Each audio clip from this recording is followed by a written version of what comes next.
No government officials were bribed. Nothing wrong with using intermediaries. The identity of government official one is totally immaterial.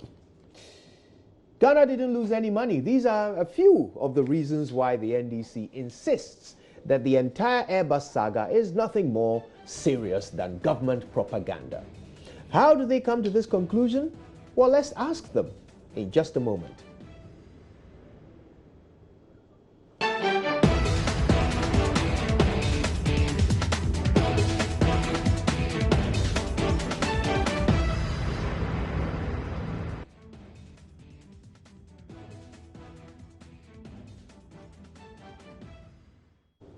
"25 years of media excellence." Good evening and welcome to Upfront. My name is Kojo Yankson. Now, in the latest press conference by the nation's largest opposition party, the NDC, a number of bold claims have been made about the Airbus bribery saga that sent shockwaves through the world over the weekend. First, let's watch this. First, no ex-government official of Ghana is cited in any part of the approved judgments for receiving a bribe or demanding a bribe or committing any criminal offense. No ex-government official of Ghana is cited for either demanding or receiving a bribe or for committing any criminal offense. In fact, not even the unnamed so-called government official one is cited in the report or approved judgments for demanding or receiving a bribe or for committing any offense. This point becomes even clearer when juxtaposed with the facts narrated in the approved judgment of the Crown Court of Southwark with regard to countries like Malaysia, Indonesia, and Taiwan, where the UK SFO made findings on how bribes were actually disbursed to senior executives of airline companies. Maybe I should explain this. What we mean here is that if you take the same approved judgment, which deals with Airbus's activities, not only in Ghana, but in other countries like Indonesia, Malaysia, Taiwan, and so on, it was found by the UK Serious Fraud Office that in the case of Taiwan, Indonesia, and Malaysia, bribes were actually paid to senior executives of airline companies who dealt with Airbus. And all those findings were indicated in the UK SFO reports and the approved judgments. But in the case of Ghana, no such indication is given in either the UK SFO report or the approved judgments. We can state with a large degree of certainty that the UK SFO would have stated that bribes were paid to the said government official one if they had found so in their investigations. Instead, they carefully chose the words, quote, intended to induce, unquote, without more. And there is no indication that this intention was actualized. Therefore, to the extent that the said government official one is not cited for any offense in any of the approved judgments, his or her identity is completely immaterial. And let me repeat this. To the extent that the said government official one is not cited for any offense in any of the approved judgments, his or her identity is completely immaterial. Second, there is no finding in any of the approved judgments that Ghana lost any money through the said transactions. No such finding is contained in any of the approved judgments. The fact is, the government of Ghana paid fair commercial value for the aircraft and was not in any way shortchanged.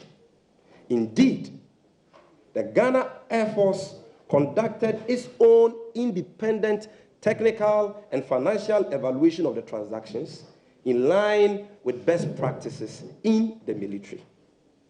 Third, There is no finding in any of the approved judgments that the transactions and the processes leading to same violated any law. In fact, the first transaction under which success-based commission was paid by Airbus to their intermediaries adhered to the public procurement law and received the legal opinion of the then Attorney General and Minister of Justice, Honorable Martin A.D.K. Amidu, before it was finally approved by the August House of Parliament. And we encourage you to get the parliamentary Hansard of that day, study it for yourself, and you will see that all these material facts were captured in the proceedings of Parliament leading to the approval of the transaction. It went through all the needs.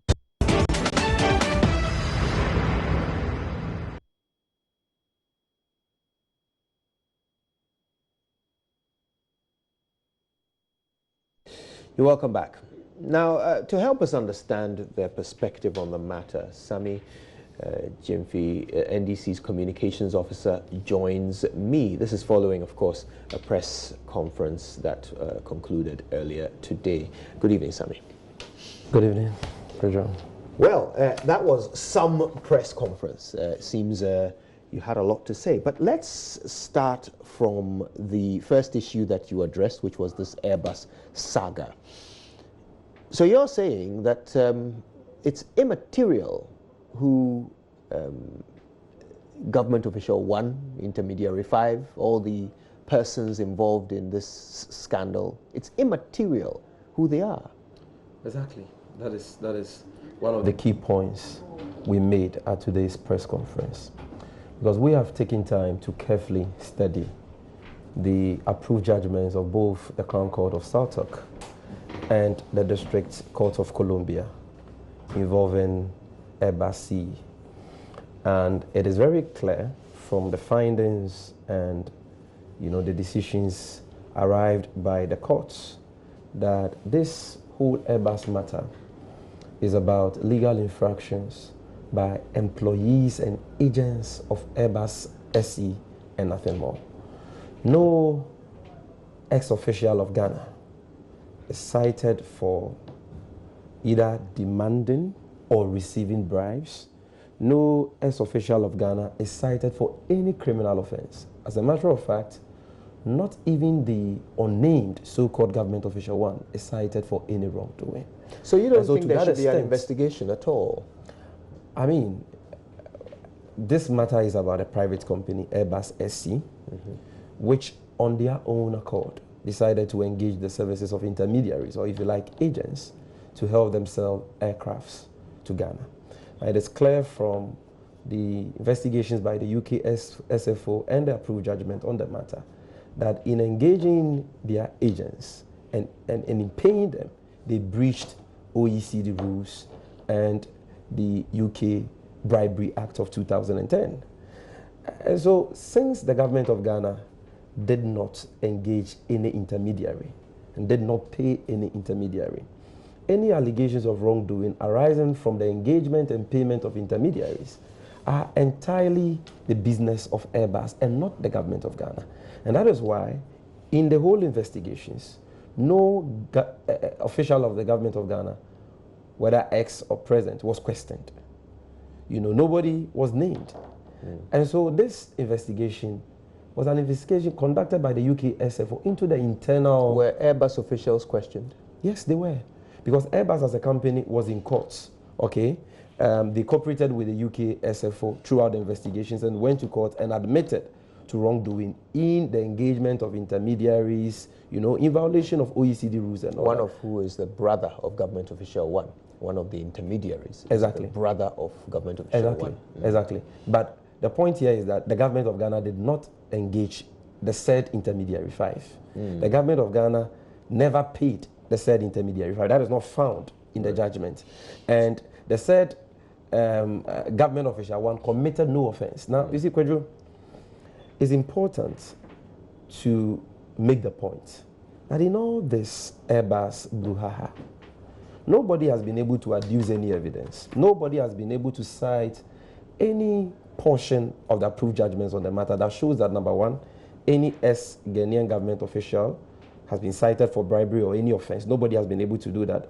Nobody has been able to show us any part of the approved judgment which says that Ghana lost a dime through the transactions to acquire the said military aircrafts from Airbus. As a matter of fact, we know that the transaction received approval of the Central Tender Review Board or the Public Procurement Authority. It went through all the necessary procurement processes and was approved.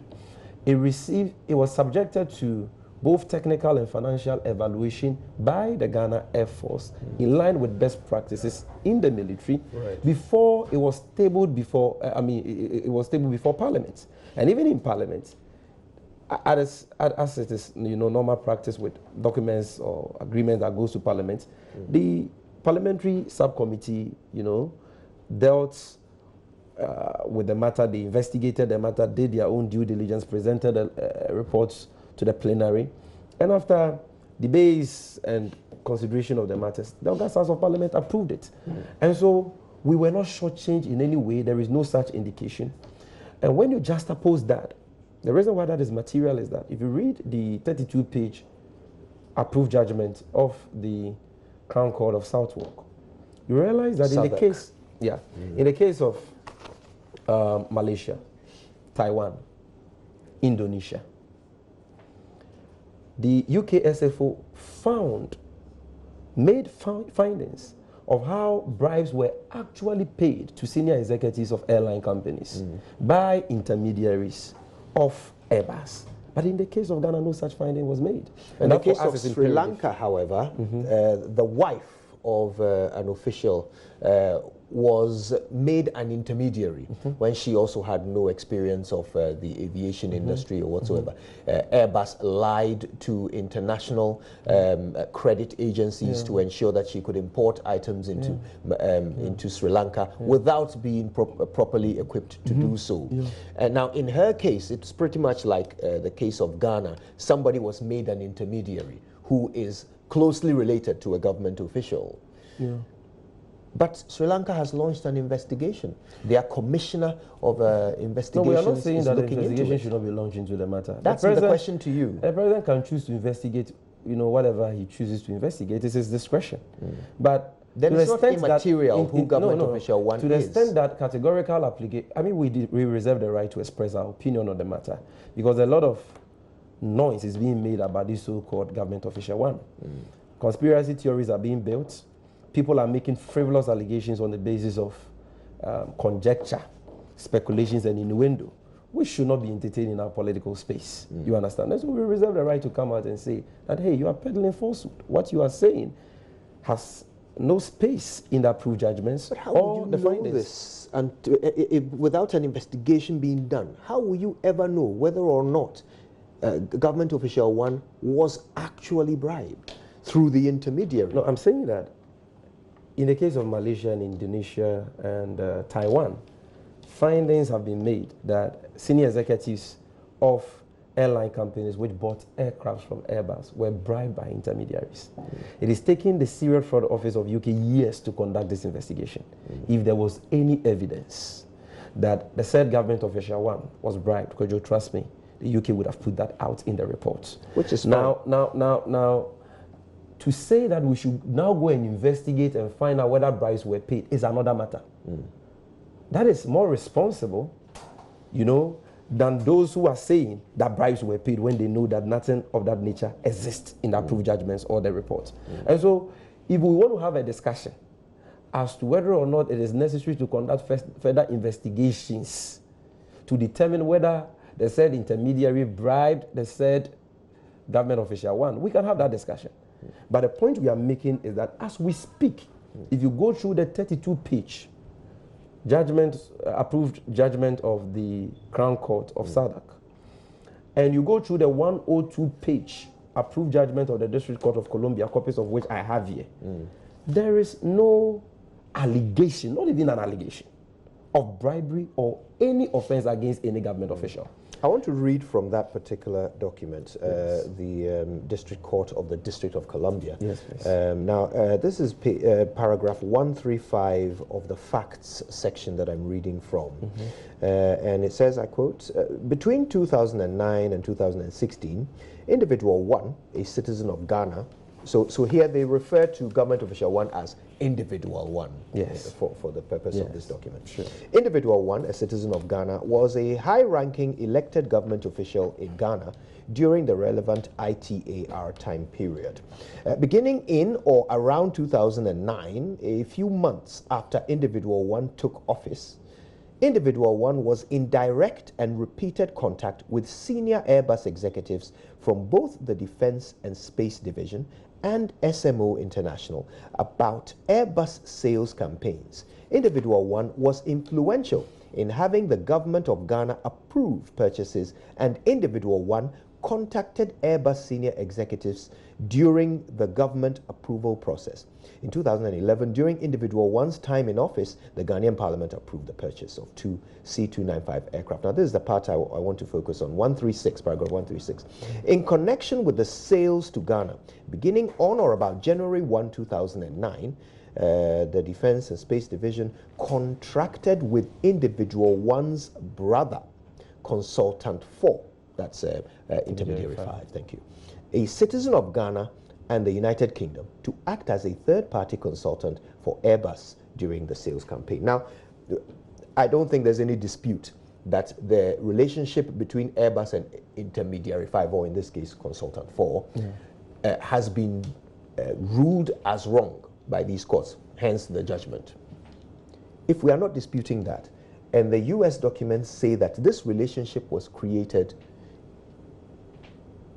after the initial contact was made between government official 1 and Airbus.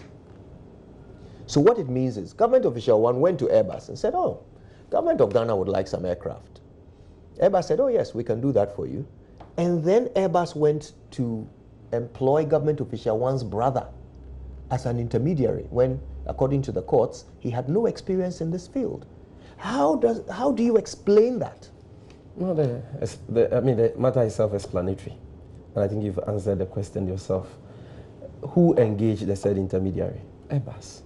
Why? And so if the engagement of that intermediary breached OECD rules, that's the OECD Convention 1997, who is at fault here? Is it Airbus or the government of Ghana?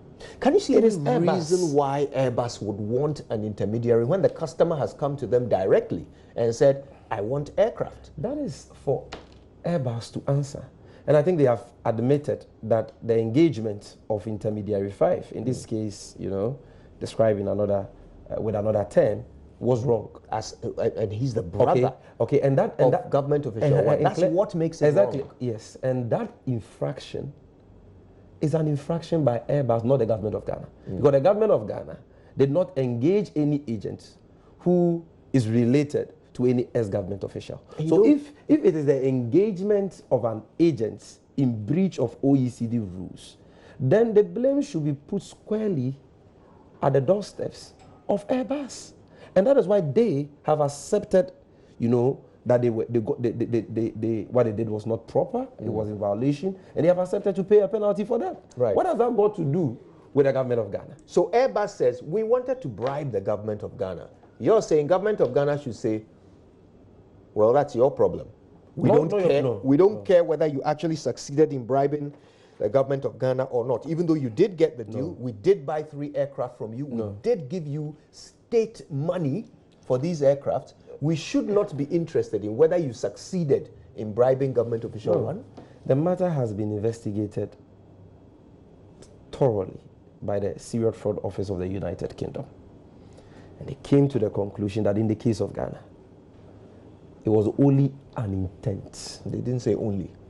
No, but they said there was an intent. That is the only thing they've said. An intent to induce or reward improper favor by a government official. They don't tell you that that intention was actualized. They don't tell you that that inducement actually took place. But in the case of Taiwan, they tell you that the inducement took place. In the case of Indonesia, they tell you that inducement took place. In the case of Malaysia, they tell you inducement took place. Why do you think that the UK Serial Fraud Office didn't give any indication that any such inducement took place in the case of Ghana? Because no such evidence exists.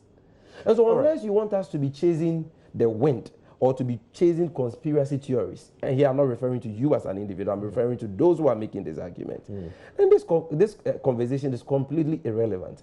People have cast aspersions on innocent Ghanaians, innocent statesmen.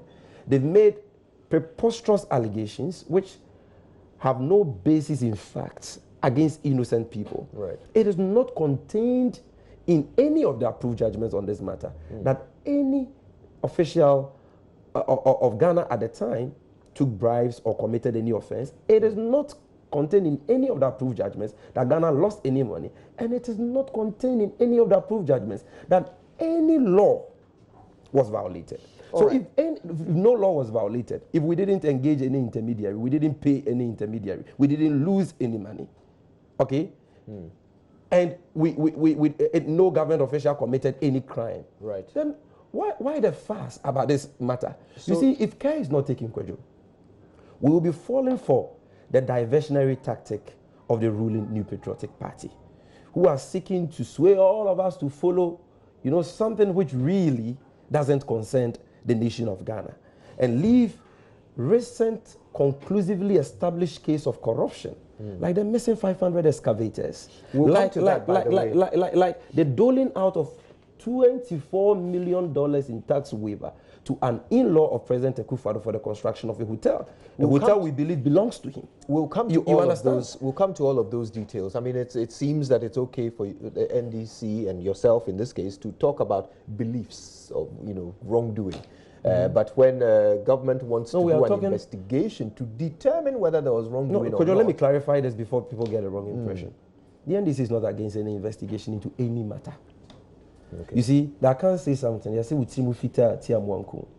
you are not guilty of an offense, you are not afraid of any investigation into that matter. We don't support corruption, whether in office or in opposition. So that is why we demonstrated when we were in power. President Mahama demonstrated, that by prosecuting his own officials, his own appointees for corruption, a standard President Akufo-Addo can never meet. You understand? So we don't support that. We will be the first to call for the head of any government official, irrespective of his political affiliation, who is found to have engaged in wrongdoing, who is found to have aided other people. The UK courts, and the UK SFO, in their wisdom, decided to withhold the identity of the said government official But you're for not good reason. You know why? But you're not against an investigation. No, hold on. For good reason. What is the reason? Natural justice or the authoritarian pattern. You cannot judge a man unheard. Bear in mind that in these investigations, no Ghanaian official was questioned. So let him be heard. Who is government official But if the UK SFO and the Crown Court of Southwark, the District Court of Columbia, they didn't find it necessary to interrogate the said government official Ghana shouldn't find it necessary to interrogate their own government official? Ghana can. So I'm saying that Ghana can investigate. But why do you ask me who is, am I the Crown Court of Southwark? Am I Airbus? Do you know who government official 1 is? We have no means of knowing. You don't know who approached Airbus to ask for aircraft in 2009. You don't know which elected official of the government of Ghana approached Airbus. We don't. Do you know the intermediary that dealt with Ghana on that deal? We don't. How can you not know the intermediary? Because we never... That's the person. Hold on. The question you must ask yourself is that in the acquisition of those 3 military aircrafts, did the government of Ghana deal with any intermediaries? I have checked with appointees at the time who, handled this transaction. They never engaged or dealt with any intermediary. They dealt directly with Airbus, officials of Airbus. The then Attorney General gave a 3-page legal opinion on this transaction. Honorable Martin Amidu, a man you know, who is revered by the MPP and President Akufo-Addo for his corruptibility. They all did. And in fact, if you read the parliamentary Hansard, you know, on the matter, you realize that at some point he even met with officials of Airbus. He didn't meet with any intermediaries. He met with officials of Airbus. And that is what we know. And so if Airbus said that, I have told, you know, the UK SFO and the Crown Court of Saudi that we engage agents. It is for Airbus to tell you who their agents are, not we, because we have not engaged any agents. Okay. We don't know who the so-called intermediary 5 and all that. All right, is. And I have even told you who is the government official who I have even told you, you see, 2009. I can tell you who the Galamsey government official one of Ghana is. We will be talking about. I can tell you who intermediary 5, the Galamsey intermediary 5 official of Ghana is. Yes. We can have that conversation. Yes, let's have it. Who is he? Based on facts. I speak based on verifiable information. Yes, so this should be verifiable. But the government of Ghana at the time, the NDC administration, the Mills administration, the Mahama administration, I have told you, never engage any intermediaries. I'm asking about government official 1. He made a direct contact with Airbus. But if, hold on, number 1, I don't know the identity of the person, number 1. Number 2, to the extent that that person... who? No, I'm giving you 3 answers. I don't know who the person is, number 1. Number 2, to the extent that that person is not cited for any wrongdoing, his identity is immaterial. It's not immaterial. It is immaterial because he has not committed any... Has he committed any offense? To speak for himself. No, should he not? No, Kojo. I mean, should he not be able to speak for himself? The facts should also speak for itself. And the fact is that he contacted Airbus. And is that a crime? No, but he contacted Airbus to begin a deal that led to bribes being paid. No. That is your invention. What the documents that you are bribes were paid. When? Yes. Airbus has admitted to paying bribes. And has actually agreed to pay a fine of $4 billion. No. So if bribes were not paid, why is Airbus paying $4 billion? Airbus has agreed to have violated OECD rules and Section 7 of the UK Bribery Act of 2010, which is an offense on prevention, failure to prevent bribery. So, if you read the UK SFO reports and you read the approved judgment of SADC and the District Court of Columbia, there is nowhere, Kojo, I'm challenging you, that Airbus said that they paid bribes or their intermediaries paid bribes to any government official. It is not there. So if you doubt me, read that to me. What I said was they agreed to pay. They admitted to paying bribes. I didn't say paying bribes to a government official. But if no bribes were paid to, but we are not talking about one country here. Because in the case of Malaysia, they paid bribes. Yes. And they have admitted to that. Yes. In the case of Indonesia, they paid bribes. Yes. In the case of Taiwan, they paid bribes. Sri Lanka, and the plea they admitted to, that is failure to prevent bribe, apply to all these countries. Absolutely. As one. So the fact that they admitted to paying bribes doesn't mean that in the case of Ghana, they paid bribes. But Ghana is the 5th count they admitted to. There are 5 counts. Yes. So if they are admitting to paying bribes, 5 counts of paying bribes, the 5th count is Ghana. So they paid bribes. If you pick any judgment, if you pick any judgment, and I'm sure you have gone through the all the approved judgments. I know you're a very thorough journalist. You've gone through that.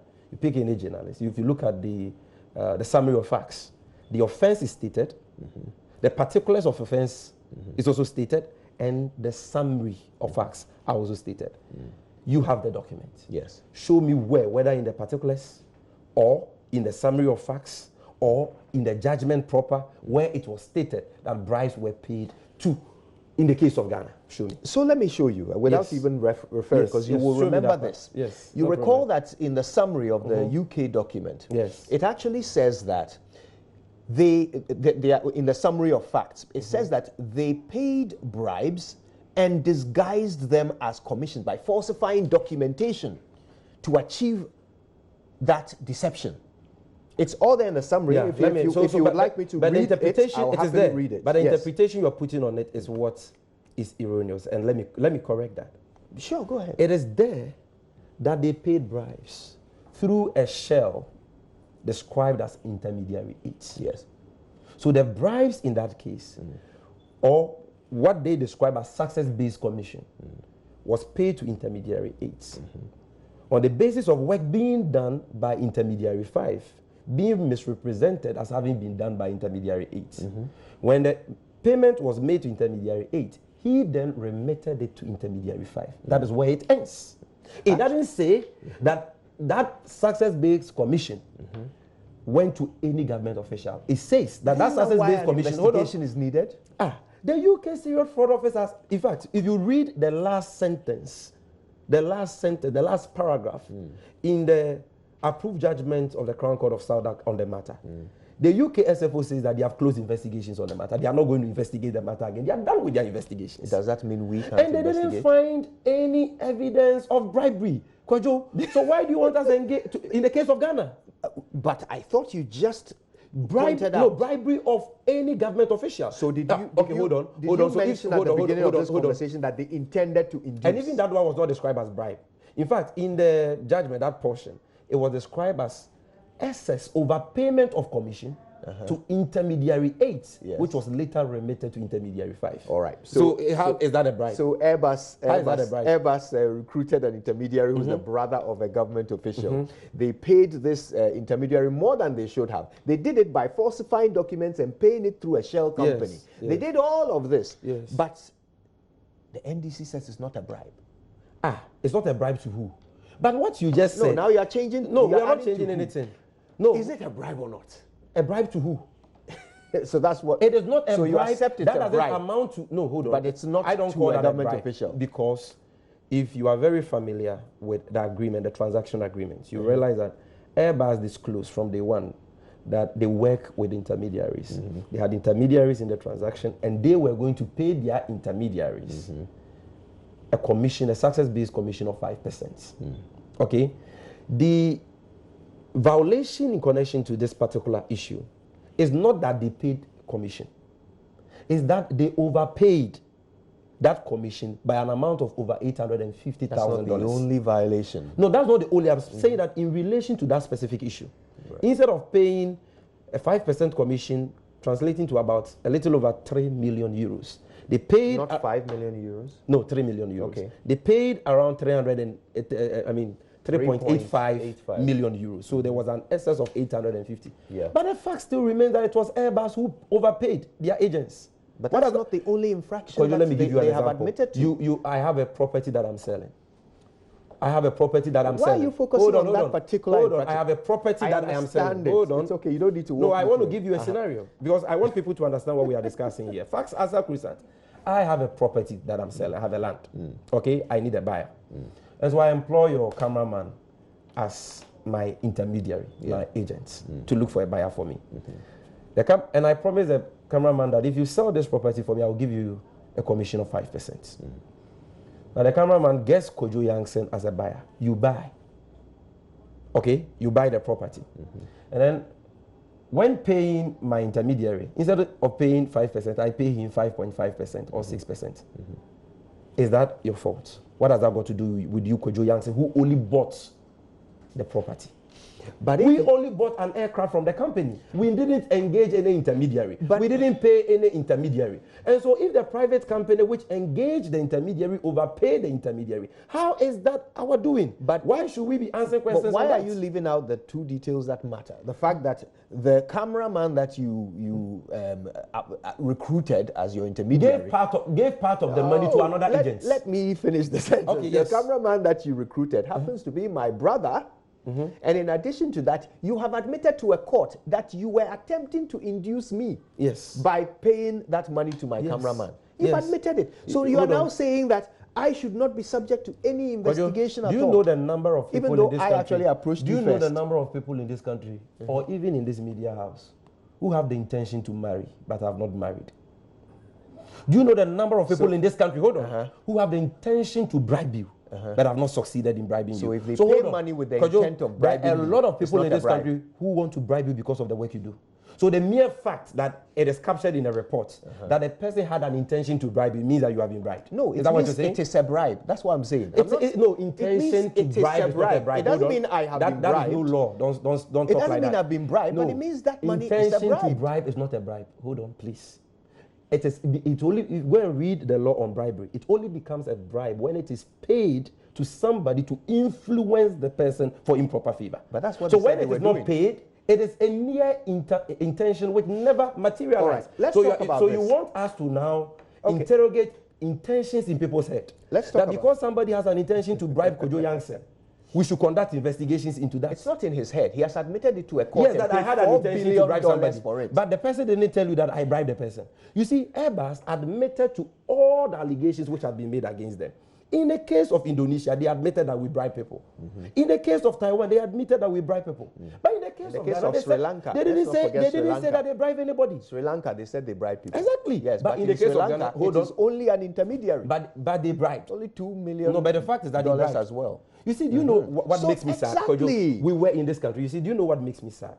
Because, Kojo, when Ghana lost a whopping $190 million through the shady dealings of President Akufo-Addo and his government of family and friends, $190 million in the PDS matter. You never invited me for UPfront. It wasn't important. Nobody discussed that huge financial loss. We certainly did discuss it here on this platform. Several a success-based commission of 3.8 million euros paid by a private company to its intermediary. We've got just a little more time left. I want to clarify one thing. Let's talk about the excavators. One more thing, though. Because I think this is an open and shut case. It is empty. It is much ado about nothing. The allegations of wrongdoing being made by the MPP against the NDC is nothing but conjecture. And we should not give such speculations any space in our political discourse. It's very reckless and irresponsible, and we condemn that, and we encourage Ghanaians to treat it with the contempt it deserves. I think that let's spend time on how our water bodies are being devastated, how our forest reserves are being devastated by people who have been elected to protect those resources. Talk about that. Now, you've made in your reading of your party's press statement, you made an accusation against Professor Frimpong Boateng. You say he is heard facilitating and promoting the Galamsey business in a video. How do you know that it's him? No, I don't know whether you've watched the video, Kojo. I have. But in that video, clearly you hear, and he has admitted, at least the communication director of the NPP has admitted that the voice in the video is that of Frimpong Boateng and Ekowawusi. Is that right? Yes, he's granted an interview today to the media, and he has admitted. Okay. And he has also admitted that the General Secretary of the NPP, John Boadu, had discussions with Professor Frimpong Boateng, to seek his help, to promote his mining activity. He said that, John Boadu's mining activities are legal. It's legal small-scale, but not Galamsey and all. But they have admitted that that conversation took place. Okay. Now, so you have a member of parliament of the NPP for Asen Central, Kennedy Japan, who comes out to tell us that top officials of the NPP are undermining the state's fight against Galamsey. They are stealing excavators, selling excavators for themselves. They are selling ounces of seized gold from illegal miners. They are selling, seized weapons from illegal miners and all that. And they themselves are engaging in Galamsey. Sami Jenfi didn't bring up the story. This was actually put out on Net2 TV by the NPP member of parliament for Asen Central, Kennedy Japan. Did he add any evidence to his claims? Oh, come on. The account says a bomuchichi free. So there's an alligator telling you that the crocodile has died. So that's what the NDC is relying on? Not just that, I'm building the case. Okay. And then, subsequent to that, we are told by the Minister for Environment, Science and Technology, who doubles as the chairman of the Interministerial Committee Against Illegal Mining, that 500 seized excavators have gone missing. We know that, we don't have flying excavators yet in this country. 500 excavators, we told, gone missing. Excavators which were impounded and kept at, yards belonging to the state, Takwa, Obuasi, Accra, have gone missing. Okay?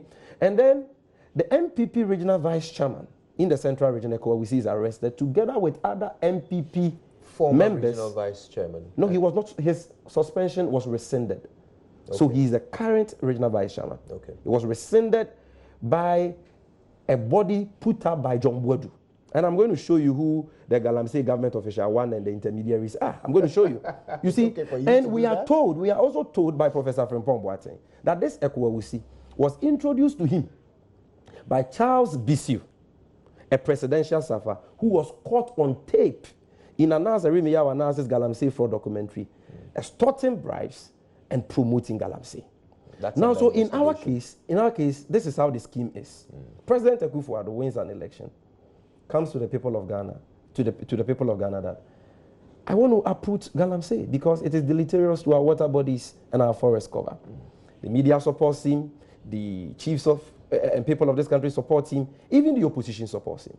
He wastes billions of taxpayers' money on Galamstop, Operation Vanguard, and so on. Okay, he does all that. Only for us to find out that this was a grand scheme to allow NPP top officials, top government officials, appropriate the illicit Galamsey trade for themselves.